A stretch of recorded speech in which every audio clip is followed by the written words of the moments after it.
Unit 2, Avoiding Discrimination.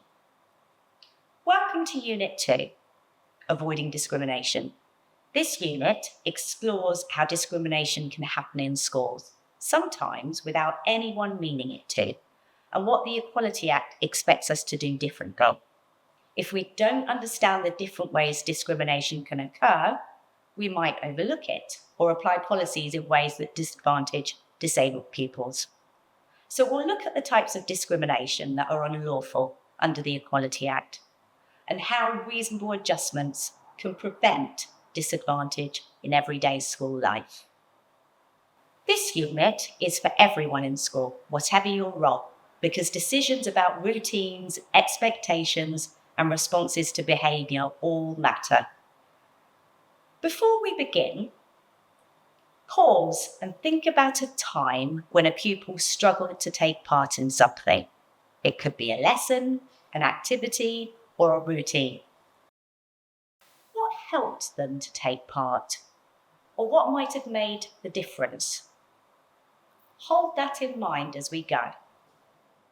The Equality Act 2010 brought together most previous anti-discrimination laws into a single legal framework, and the aim of this was to address disadvantage and discrimination experienced by people who share certain protected characteristics. Its scope is wide-reaching.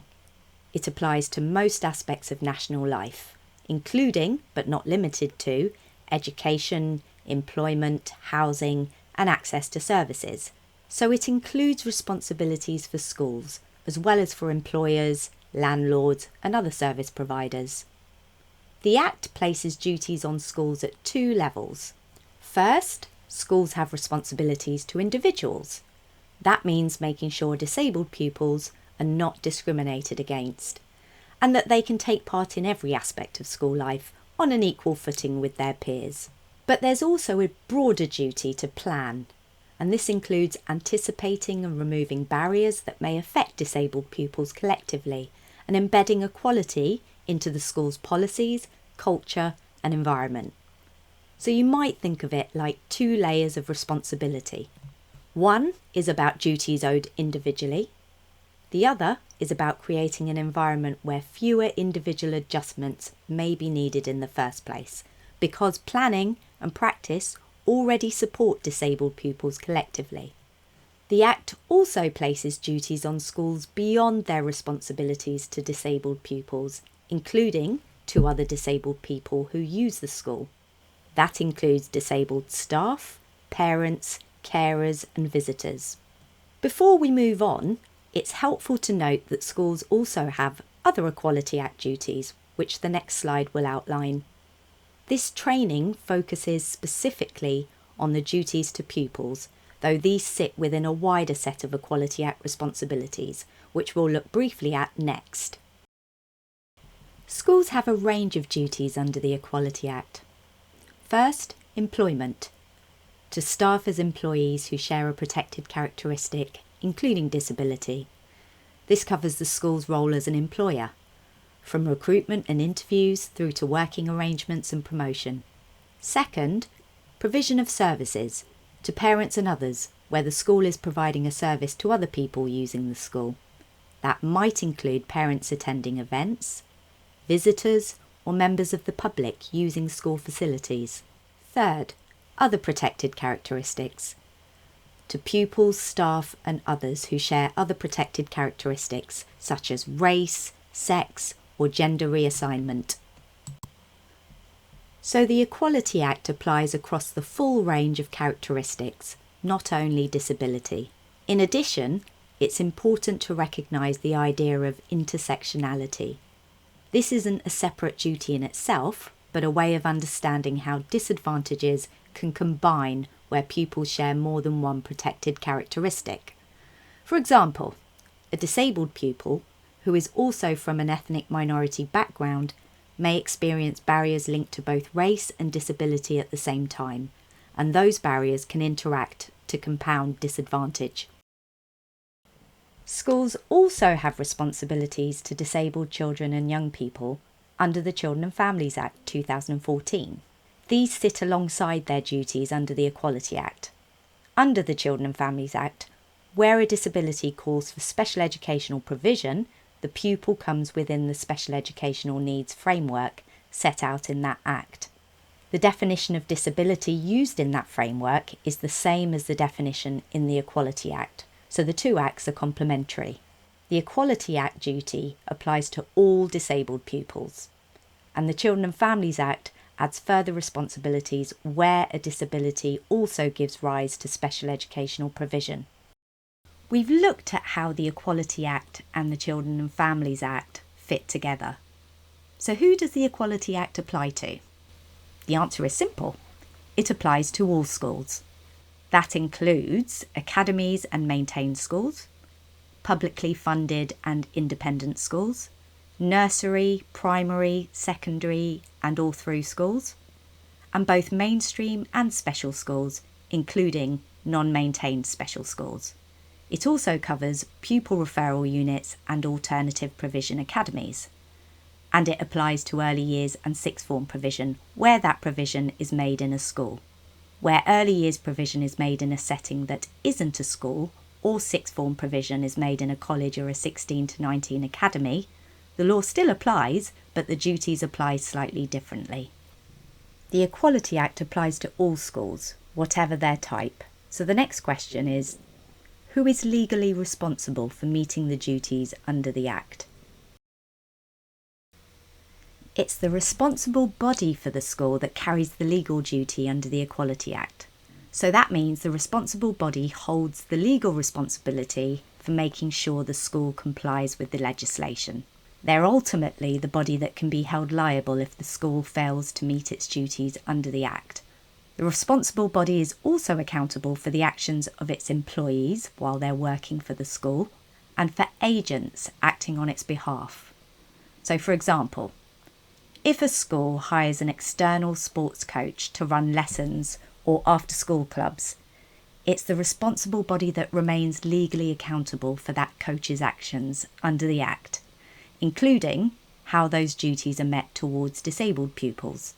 This accountability means the responsible body must take reasonable steps to make sure that employees and agents understand that they must not discriminate. Who the responsible body is depends on the type of school. In a maintained school, it's usually the governing body, but where the local authority has responsibility for a specific function, such as some aspects of admissions, then the local authority is the responsible body for that particular function. In an academy, the responsible body is the proprietor, which is the academy trust. In an independent school, it's the proprietor, and in a pupil referral unit, it's the local authority.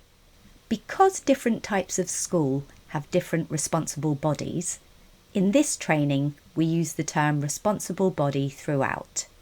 Where duties apply differently, we'll make that clear as we go. While the ultimate legal accountability sits with the responsible body, teachers also have their own professional duties. The teachers' standards make clear that teachers must have an understanding of and always act within the statutory frameworks which set out their professional duties and responsibilities. Those statutory frameworks include the Equality Act, and this is important because while the duty to comply with the Act rests with the responsible body, teachers' professional responsibilities include understanding those statutory duties and acting consistently with them. That shared understanding across the whole school helps ensure that the responsible body can meet its obligations in practice. We've just looked at the professional responsibilities that link with these duties, but here we're focusing again on the Equality Act itself and what those legal duties actually cover. Schools must not discriminate against a pupil or a child or young person who might become a pupil. That means the duty starts before a child even joins a school, from the first contact with a family. The duties apply in relation to admissions, the provision of education, access to any benefit, facility or service, and exclusion or any other form of detriment, and that includes permanent exclusions, suspensions, detentions, sanctions or other consequences. Now, taken together, these duties extend across the whole life of the school. Everything a school does in relation to pupils, from the way learning's organised to the wider experiences of school life, and we're going to explore what that looks like in practice on the next slide. It's important to reiterate that these duties don't stop at the classroom door. The Equality Act applies to the whole life of the school. Everything a school does in relation to pupils. That includes ensuring disabled pupils can take part fully in the life of the school. So, for example, in roles of responsibility, such as school council, prefects, peer mentors, or leadership opportunities. In clubs and extracurricular activities such as sport, drama, music, lunchtime or after-school sessions. On school trips and visits, whether day trips or residentials, and during breaks, lunch and playtimes. The social parts of school life that matter just as much as lessons. In all of these areas, schools must anticipate participation, remove barriers and make reasonable adjustments so disabled pupils can join in alongside their peers. So when we say the whole life of the school, we really do mean everything. The two key concepts that underpin all duties and responsibilities are protected characteristics and prohibited conduct. We're going to explore each in turn, who is protected and what schools must avoid. The Equality Act protects people against discrimination and other forms of unfair treatment based on what the law calls protected characteristics. It's a way of referring to the personal attributes that are protected under the Act. There are 9 protected characteristics in total. They are age, disability, gender reassignment, marriage and civil partnership, pregnancy and maternity, race, religion or belief, sex and sexual orientation. For schools' duties towards pupils, though, only 7 of these apply. Age and marriage or civil partnership don't apply to schools' duties towards pupils, although they do apply to schools' duties as employers. So for schools, the focus is on those 7 characteristics, the ones that apply directly to how pupils are treated in education and in all aspects of school life. The Act uses the term prohibited conduct to describe behaviour that's unlawful, and it sets out 4 main types of prohibited conduct: direct discrimination, indirect discrimination, harassment, and victimisation. All 4 apply across the protected characteristics. But the Act also recognises that disabled people can experience disadvantage in ways that aren't fully covered by those categories. So it adds 2 further forms of unlawful behaviour, and they apply specifically to disability. Discrimination arising from a disability and a failure to make reasonable adjustments. And together, these help ensure the Act addresses both intentional discrimination and the barriers that disabled pupils may face in everyday school life. Before we move on to look at the different forms of unlawful conduct, there's an important point to pause on. The Equality Act treats disability differently from other protected characteristics. So for most groups, equality is about ensuring people are treated the same. For disabled pupils, equality often means being treated differently, more favourably, so that they can take part on an equal footing. Schools may and often must do this. It's not an exception or a favour, it's part of what the law requires. And treating a disabled pupil more favourably is not discrimination against other pupils. The law recognises that fair treatment doesn't always mean identical treatment, and that distinction is really important to keep in mind as we now turn back to the different forms of prohibited conduct that schools must avoid. Direct discrimination is when a disabled pupil is treated less favourably because they are disabled. It also covers less favourable treatment because of association with a disabled person, for example, a parent or sibling, or because of perception, where a pupil is wrongly perceived to be disabled.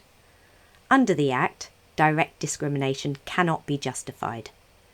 When deciding whether direct discrimination has happened, intention is irrelevant. What matters in law is the outcome, not the intention. So, for example, a pupil with Down syndrome is not allowed to go on a museum trip. Staff decide that because of her learning difficulty, she will not be able to take part in the activities arranged. In this example, it's because of the child's disability that the staff decide she will not go on the trip. This is likely to be direct discrimination. It's irrelevant whether staff meant to discriminate, because it's the outcome, not the intention, that matters. Let's turn to one of the key types of prohibited conduct, indirect discrimination. This happens when a provision, criterion, or practice, often shortened to PCP, is applied to everyone in the same way, but it has the effect of putting disabled pupils at a disadvantage compared with pupils who are not disabled. It's not about the intention, it's about the impact. So even if the rule or practice seems neutral, if it disadvantages disabled pupils and cannot be justified, it's likely to amount to indirect discrimination. The term provision, criterion, or practice isn't defined in the Act, but it covers the full range of how schools organise and run themselves, the systems, expectations and routines that shape everyday school life. It can include a written policy, like a uniform or behaviour policy, but it can also be an informal way of doing things, such as the timing of lessons, the layout of classrooms, or the pace of teaching. Schools need to be alert to the impact of these arrangements, not just their intention, because a one-size-fits-all approach can easily disadvantage some pupils. One common example of this is a blanket policy, and that's what we're going to look at next. A blanket policy is a provision, criterion, or practice that's applied in the same way to all pupils. On the surface, this can look neutral, but in practice, it may put disabled pupils at a particular disadvantage compared with their peers. Under the Equality Act, this may amount to indirect discrimination, unless the school can show that the policy is a proportionate means of achieving a legitimate aim. We'll come back to what that phrase means a little later. Example: a primary school has a healthy snacks policy. A pupil with diabetes is told she cannot eat her high-calorie snack in the playground at break time and is told to sit outside the head teacher's office instead. The policy was well-intentioned, but the effect was that she was excluded from her peers and treated less favourably because of her disability. In a secondary school, a uniform policy requires all pupils to buy their uniform from one approved supplier. One pupil has severe eczema, and the particular fabric used in the trousers aggravates her skin. The rule was applied equally to everyone, but its effect was not equal. The pupil was placed at a disadvantage because of her disability. Now, in both of these cases, the policy applied to all pupils in the same way, but because it wasn't adjusted, it created a barrier for a disabled pupil. These examples show how a policy designed for everyone can unintentionally exclude unless the school anticipates disadvantage and makes reasonable adjustments. Here we have some everyday routines and practices that take place in schools. On the surface, they may seem neutral, but if they're applied without adjustments, they can disadvantage disabled pupils. For example, lining up at the start or end of lessons. This can be quite difficult for pupils with mobility difficulties or social anxiety. Behaviour policies and sanctions. A rigid sanction may penalise behaviour that arises directly from a pupil's disability. PE kit or uniform rules. Standard requirements may disadvantage pupils with skin conditions or sensory sensitivities. So these examples show how ordinary routines, if applied without flexibility, can create barriers. Take a moment to pause the video, look at the examples here and think about how they play out in your own school. Which of these feels most relevant? Can you think of any more? And if you're watching with colleagues, share a couple of thoughts with each other. If you're on your own, jot down a note to come back to when we do the reflection activity at the end of this unit. So far, we've looked at two forms of prohibited conduct under the Act: direct and indirect discrimination. There are two further forms that apply to schools' duties towards their pupils: harassment and victimisation. Harassment is defined as behaviour that violates the dignity of a disabled pupil or creates an environment that's intimidating, hostile, degrading, humiliating or offensive for them. In a school context, harassment could include bullying, mocking or belittling a disabled pupil. What matters is the effect on the pupil. The law requires us to consider their perception and the circumstances. Victimisation is when a person is treated badly because they or someone connected to them has done what the Equality Act calls a protected act. Protected acts include bringing proceedings under the Equality Act, giving evidence or information in connection with those proceedings, raising a concern or making an allegation that the act has been contravened. For schools, that might mean a parent making a complaint or bringing a claim, a disabled child reporting an incident, another pupil giving evidence of what happened. The key point is that the law protects people from negative action, whether or not the original complaint is upheld. So, for example, a parent complains that their disabled child is being excluded from activities. The school investigates and finds no discrimination. But if the school then stops communicating with the parent, excludes the child from other opportunities or treats them differently because of that complaint, that is likely to be victimisation, even though the complaint itself wasn't upheld. Earlier, when we looked at prohibited conduct, we said the Act sets out 4 main types that apply across all protected characteristics: direct discrimination, indirect discrimination, harassment and victimisation. We also noted that the Act includes 2 further forms of unlawful behaviour that apply specifically to disability. This is the first of those 2, discrimination arising from disability. This occurs when a school treats a disabled pupil unfavourably because of something that arises in consequence of their disability.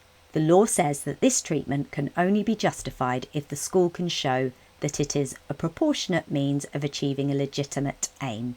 We'll look in more detail at what that phrase means in the next section. Crucially, this provision does not apply if the school did not know and could not reasonably have been expected to know that the pupil was disabled. But remember, knowledge is broad. If information about a pupil's condition has been shared with the school, then the school is deemed to know. We'll now turn to some real tribunal cases to see what this looks like in practice. This is the case of child M. The school had a behaviour policy that required a 2-day suspension for any pupil who swore at a teacher. Child M, who had a communication impairment, misunderstood an instruction. His response was taken as insolence, the situation escalated, and he swore. The head teacher followed the policy and suspended him for 2 days. The tribunal found this was discrimination arising from disability. The swearing arose as a consequence of child M's impairment, yet the school applied the same rule without reasonable adjustments. This case demonstrates the risk of rigid policies that take no account of disability. The quote on the slide comes from a different case, the Sen Tribunal decision in the case of child P. In that ruling, the tribunal said, "To treat everyone the same is to discriminate against a pupil whose disabilities call for a proportionate response or adjustments to be made." This ruling reinforces the same principles. Fairness in law doesn't mean identical treatment. It requires a proportionate response where disability is a factor. A few slides ago, we said we'd come back to the phrase "a proportionate means of achieving a legitimate aim" because it keeps appearing in the Act, and it matters. This phrase comes directly from the Equality Act. It's the only possible justification for indirect discrimination and for discrimination arising from disability. So what does it mean? A legitimate aim is a valid reason for a school's action, policy, or practice. The Equality and Human Rights Commission guidance explains that this can include protecting the well-being and dignity of pupils, the fair exercise of authority, or maintaining academic and behavioural standards. But having a legitimate aim isn't enough. The school must also show that its response was proportionate. That means the action was appropriate and necessary to achieve the aim, there was no less discriminatory way to achieve it, and that it was not unnecessarily damaging or excessive. This is the test that the tribunal applied in the Child M case. The school said the suspension upheld behavioural standards, which is a legitimate aim. But the tribunal found the suspension was not proportionate because it took no account of the pupil's disability. We'll see in the Child P case how the tribunal applied the same test and again found that the school's actions were disproportionate. This is the case of Child P. Child P had social, emotional, organisational and language difficulties alongside low self-esteem. He was suspended several times for breaches of the behaviour policy, in other words, for breaking school rules. Altogether, he lost 30 school days during his GCSE year, almost 6 weeks of learning. Unsurprisingly, it affected his GCSE grades. The tribunal accepted that the school's aim, maintaining behaviour standards, was a legitimate one, but they found that the way the school responded was not proportionate. The tribunal said, "We find the means used were disproportionate. They were unnecessarily damaging to Child P." The tribunal also made clear that to apply the school's rules and procedures on behaviour management regardless of disability is to discriminate against a pupil whose disabilities call for a proportionate response, or adjustments to be made. So again, the tribunal confirmed that fairness in law does not mean identical treatment. It requires a proportionate response where disability is a factor. Schools can often avoid findings of indirect discrimination and discrimination arising from disability by thinking ahead and planning and making reasonable adjustments. Here we have one of the most important duties in the Equality Act, the duty to make reasonable adjustments. The duty is anticipatory, meaning schools must think ahead about the barriers disabled pupils may face. If adjustments are not planned for and made, and a pupil is placed at a substantial disadvantage, that failure is itself unlawful. Unlike some other forms of discrimination, there is no justification defence here. A failure to make reasonable adjustments cannot be justified. We saw in the Child M case how applying a blanket suspension policy without making any adjustments for his communication impairment led directly to discrimination. That failure to anticipate and adjust meant the school's actions could not be defended. On the next slides, we'll explore what the law means by reasonable adjustments and what schools need to do to meet this duty. Before we look at reasonable adjustments in more detail, let's pause here and gather the key takeaways from this section. First, schools must not discriminate. That means avoiding all the different forms of prohibited conduct we've covered. Direct discrimination, indirect discrimination, harassment, victimisation, and discrimination arising from disability. Second, remember that failure to make a reasonable adjustment is unlawful and cannot be justified. This is a really important distinction. If reasonable adjustments aren't made, it is simply unlawful. Third, the duty is anticipatory. Schools have to think ahead about the barriers disabled pupils might face and take action in advance.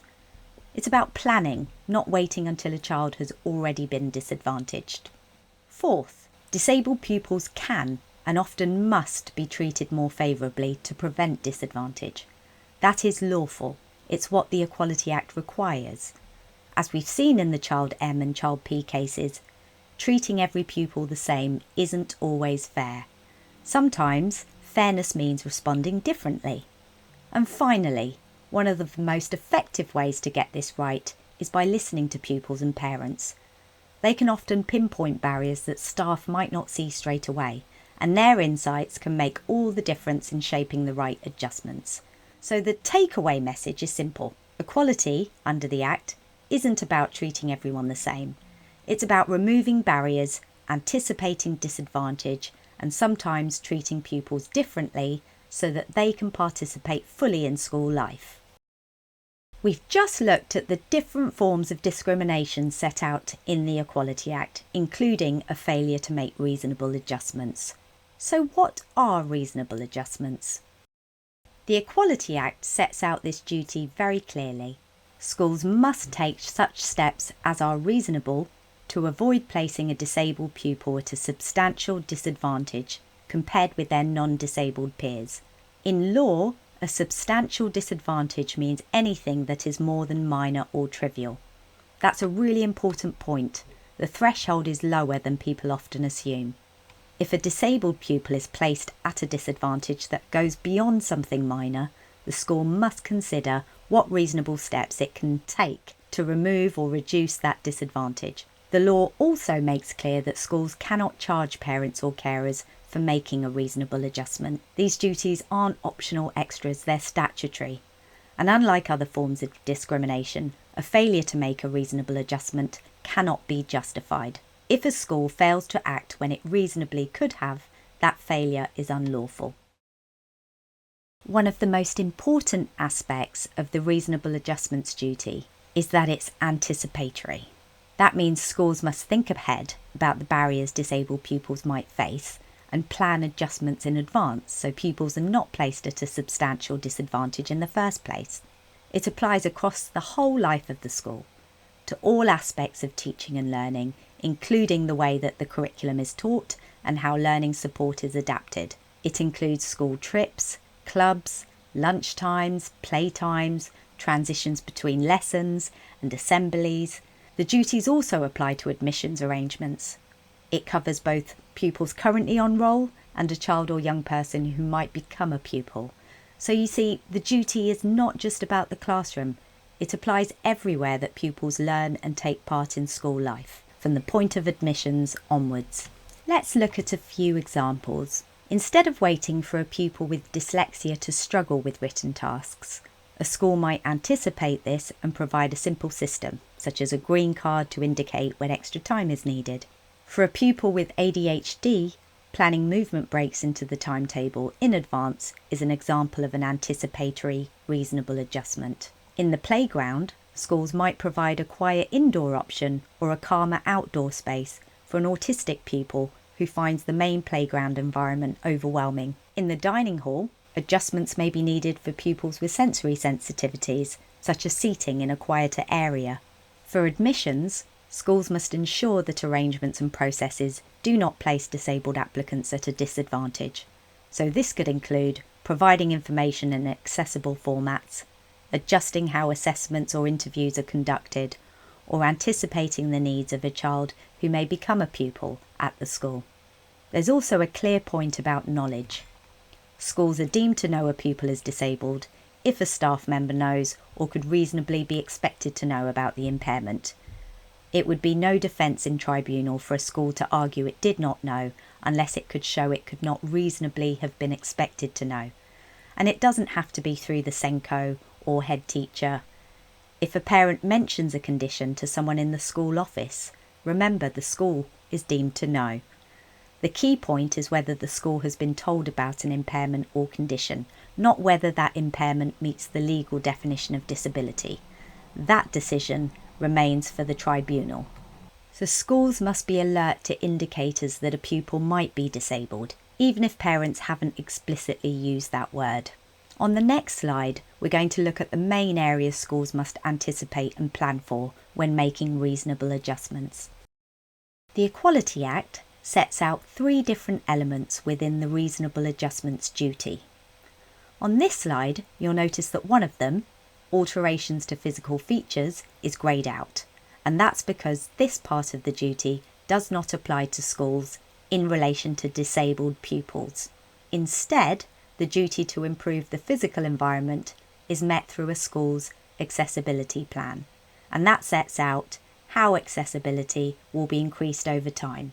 So as we said, in schools, in relation to disabled pupils, the reasonable adjustments duty applies to 2 main areas. First, adjustments to any provision, criterion or practice. So as we've mentioned before, this covers the way that schools organise themselves, their rules, policies or daily practices. Adjustments may be needed wherever these put a disabled pupil at a disadvantage. So for example, adapting a behaviour policy so that instead of an automatic suspension, a pupil whose behaviour arises from their disability is given a proportionate alternative sanction, such as a detention. Second, auxiliary aids and services. This refers to the aids, equipment or services a pupil may need to remove disadvantage. For example, a pupil with a visual impairment might use a magnifier, large print materials, or have lesson resources shared electronically in advance. The third element, alterations to physical features, is included here for completeness. While it doesn't apply in relation to disabled pupils, because it's addressed through accessibility plans, it does apply to staff. For employees, the duty can include physical changes where these are needed to avoid disadvantage at work. Finally, a key point from the Act. Competence standards are exempt from the reasonable adjustments duty. That means the standard itself. For example, the pass mark in a maths test doesn't change. But schools must still adjust the methods of assessment so that disabled pupils are not disadvantaged in demonstrating that standard. For example, a pupil with dyslexia might be given extra time or the use of a reader in an exam so that they can demonstrate the same competence fairly. This slide gives you some examples of reasonable adjustments that you might be familiar with in practice. You'll see things here like adjusted timetables, movement breaks, flexible seating, adapted behaviour policies, staff training and communication aids. I don't want to go through these one by one because the point here isn't to memorise a list. It's about seeing how these adjustments fit into the daily life of your school. However, one example I'll just pause on is staff training on communication impairments. You might remember from the Child M case earlier, a communication impairment meant that instructions were misunderstood. The situation then escalated and the pupil was suspended. The tribunal found that failure to adjust was discriminatory. Training staff on how to recognise and adapt communication could have been an entirely proportionate adjustment that prevented that exclusion. So this slide is here to spark ideas. They're not exhaustive. Many reasonable adjustments are small, inexpensive, and simply involve doing something differently. When it comes to understanding what counts as reasonable, the Equality Act itself doesn't give a definition. It doesn't set out what is or isn't a reasonable adjustment. However, the Equality and Human Rights Commission, or EHRC, provides guidance on the kinds of factors that may be taken into account. But ultimately, it's for a tribunal to decide what's reasonable in the context of a particular case. The factors listed on this slide come directly from the EHRC's guidance. The first is special educational provision already in place. If a pupil already receives provision through SEN support or an EHC plan, that can be taken into account when considering what additional adjustments are reasonable. Next are the resources available to the school. A small, rural, primary and a large secondary may not have the same level of staffing or funding, and that context is recognised in the guidance. Costs are another factor, but cost alone is not a reason for doing nothing. The EHRC highlights that many adjustments cost little or nothing, and that it's often more efficient to build improvements into planned works. So, for example, when classrooms are repainted, using high contrast colours for doors and walls can make it easier for pupils with a visual impairment to navigate the building. That work was already going to be done, so it's about thinking about how you might do it. Then there's effectiveness. Will the adjustment actually reduce the disadvantage? For example, giving a pupil advanced copies of materials is effective if the barrier is note-taking speed. It wouldn't help if the barrier lies elsewhere. Practicability is also considered. How feasible is the adjustment in practice? Changing a timetable may be practical.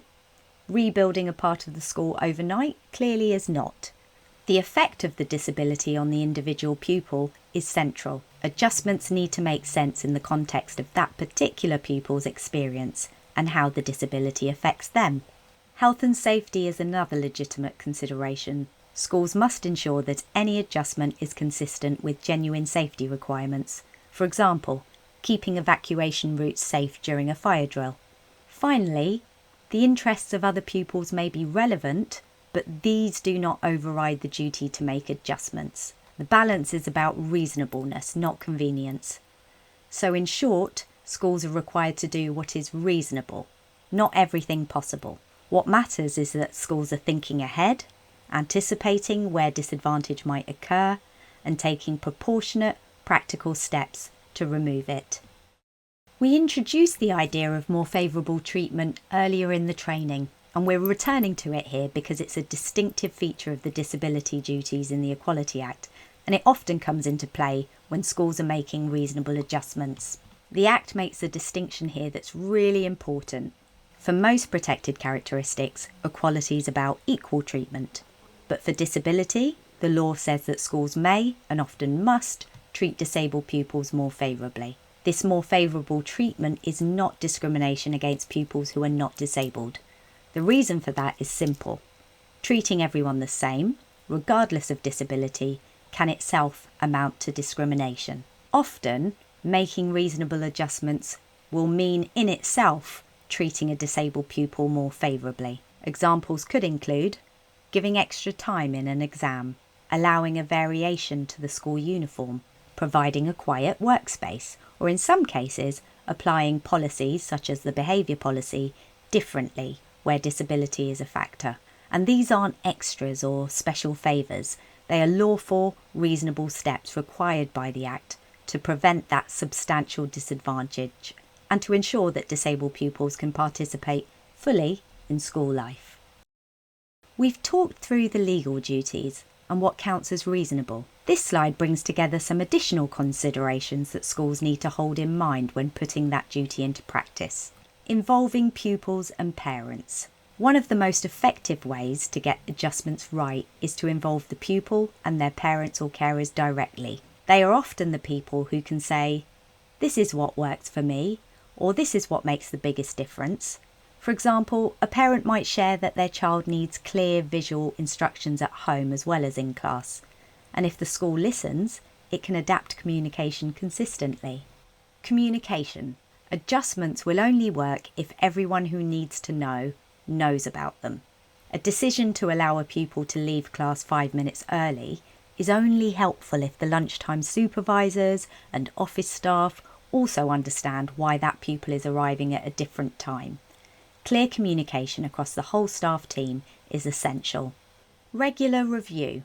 What's reasonable may change over time. A pupil recovering from surgery might need a temporary timetable adjustment for a term, but not for the rest of their school career.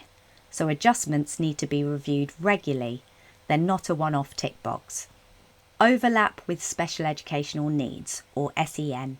Some adjustments will already be in place as part of SEN provision under the Children and Families Act, and that's fine. The Equality Act allows schools to take that into account. But the Equality Act duty is separate, and adjustments still need to be considered for any disabled pupil, whether or not they access SEN support or an EHCP. Failure to make reasonable adjustments is discrimination. It's worth emphasising this point. This is not optional. Failing to make a reasonable adjustment is, in itself, a form of unlawful discrimination. Unlike other forms of discrimination, it cannot be justified. And if there's one thing to underline, it's the purple box at the bottom. Making reasonable adjustments is the main way schools can avoid discrimination. This is the area where schools have the most control and often the most opportunity to make a real difference. Here we have a really powerful slide because it gives us the voices of young people themselves. These are direct quotes from the Office for National Statistics 2022 study into the experiences of children with SEND in schools across England. And what they tell us is thought-provoking. Let me read you one of these in full. "I get a bit angry in maths sometimes because the answers are hard. I usually bring something in with us, sometimes a Hot Wheels car. I just like looking at it, and that's what settles me." Finley, age 11. For Finley, the Hot Wheels car is not a toy. It's a strategy to regulate emotions and stay engaged. Without that small adjustment, he risks being excluded from learning. Jess puts it even more plainly. She says she needs to fidget to concentrate and that teachers should recognise this. In other words, What some staff might see as disruptive is actually an adjustment that allows her to focus. And Chris highlights a very common issue: being told once and then expected to just get it. He explains that he needs things repeated to understand, and without that adjustment, he's at risk of being mislabelled as lazy or disruptive. What these quotes show us is that young people often tell us exactly what adjustments would help them, whether that's a fidget aid, a quiet space, or a different teaching approach. The danger is when us as staff misinterpret those signals as misbehaviour rather than as cues for an adjustment. And this takes us right back to the Equality Act. Schools have an anticipatory duty to plan ahead and a duty to make reasonable adjustments to remove substantial disadvantage. These young people are telling us what those barriers and solutions look like in practice. So take a moment to pause the video and read through the quotes. Whilst you do this, think about the kinds of small changes that help pupils in your school take part fully. So let's be clear about what happens if discrimination does occur. Who can bring a claim? A parent can make a claim of disability discrimination to the first tier tribunal, often called the SEND tribunal. And crucially, once a young person is over school leaving age, they can bring a claim on their own behalf. When a claim is made, the tribunal will ultimately decide whether the pupil's impairment or condition meets the legal definition of disability under the Act. Time limits. Normally, claims must be made within 6 months of the discrimination taking place. If the issue is part of a continuing course of action, for example, an ongoing failure to make adjustments, the 6 months runs from the last incident. The tribunal does have discretion to extend the time limit if it thinks it is just and equitable to do so. A note on exclusions. Parents can also bring disability discrimination claims if they believe a fixed period or permanent exclusion has been discriminatory. In the case of a permanent exclusion, they may choose to pursue a claim to the tribunal alongside the separate independent review process. And finally, remember, the responsible body for the school, whether it's the governing body, the academy trust, or proprietor, depending on the setting, is the one legally accountable. The claim is always brought against them, not against an individual member of staff. So after all this discussion of what discrimination looks like and the consequences if it happens, let's end this section by turning it around. What can schools actually do to avoid discrimination in the first place? They can plan and make reasonable adjustments. This is at the heart of the Equality Act duty. It's not enough to react when something goes wrong. Schools need to anticipate where disabled pupils might face barriers and plan adjustments in advance. Communicate adjustments to all staff. It's no use if a reasonable adjustment is agreed in principle, but the lunchtime supervisor or cover teacher doesn't know about it. Everyone working with a pupil needs to understand the adjustments in place. Avoid blanket policies. We touched on this one earlier. A one-size-fits-all rule often disadvantages disabled pupils. Instead, schools should check, for example, that their behaviour policies, uniform rules, or trips guidance doesn't create unnecessary barriers. Build relationships with disabled pupils and their families. This is where practical insight comes from. Parents and pupils often know what works best, and building trust makes it easier to spot barriers early. Ask broad questions. Instead of waiting for disclosure, schools can use broad, open questions like, "Is there anything we can do to make this easier for you?" That helps to create a safe environment for sharing. Listen to the views of pupils and parents. Adjustments will be far more effective if they're shaped with the people they affect. This is also a way of ensuring dignity and respect in decision making. Understand your responsibilities. The responsible body for the school is legally accountable for the actions of its staff and agents, and this includes making sure that duties under the Equality Act are met. Staff at all levels should understand what those duties mean in practice. And finally, review adjustments regularly. What works at one stage of a pupil's journey may need to change as they grow older, face new subjects, or move into exams. Adjustments should never be a one-off tick box. We've covered a lot in this section, so let's pause and pull the threads together. First, prohibited conduct. Under the Equality Act, schools must avoid discrimination, harassment, and victimisation. These are the three overarching forms of prohibited conduct, and they apply to all protected characteristics. Second, the specific forms of disability discrimination. For disabled pupils, there are four main ways discrimination can arise in schools: direct discrimination, indirect discrimination, discrimination arising from a disability, and failure to make reasonable adjustments. We've worked through each of these and seen how they might play out in practice. Third, the duty to make reasonable adjustments. This is anticipatory. Schools must think ahead and take steps to remove barriers so that disabled pupils are not put at a substantial disadvantage. Fourth, more favourable treatment. The Act makes it clear disabled pupils can and often must be treated more favourably. That's not only lawful, but sometimes the only way to prevent discrimination. So the key message to take away is this: equality doesn't mean treating everyone the same. It means removing barriers, planning ahead, and where needed, treating disabled pupils more favourably so that they can participate fully in all aspects of school life. Now let's turn all of this into something practical for your own school or setting. This is a good point to pause the video and take a few minutes on your own or with a colleague or as a group to think about a typical part of the school day. It could be a lesson, lunchtime, a corridor during changeover, or a school trip. And ask yourselves two questions. What's one thing that might unintentionally exclude or disadvantage a disabled pupil?